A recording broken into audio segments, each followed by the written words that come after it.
హే కృష్ణే హే రాధే. నలుగురు అన్నదమ్ములకి ఒక చెల్లెలు అయితే వచ్చిన పెళ్ళాలకు ఆ చెల్లెలు నచ్చట్లేదు.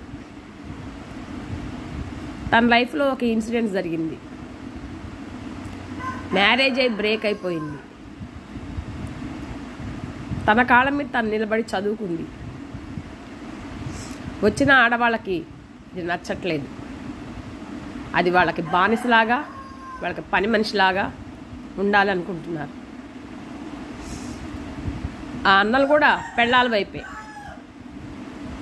నువ్వు ఎదటోళ్ళని వాళ్ళు అన్నీ అనేస్తారు, మనం ఏంటి అని క్వశ్చన్ చేస్తే నువ్వు ఏదో ఒకటి అంటావు అందరినీ అని నెగిటివ్గా ప్రొవైడ్ చేస్తున్నారు. ఆ అమ్మాయి చదువుకొని తన కాళ్ళ మీద తను నిలబడి ఒక మంచి స్టేజ్లో ఉంది. కానీ ఆ అమ్మాయిని మానసికంగా ఇబ్బంది పెడుతున్నారు. ఆడవాళ్ళారా, ఆడవాళ్ళకి ఆడవాళ్ళు శత్రువు అంటారు, కానీ అలా అవ్వద్దు.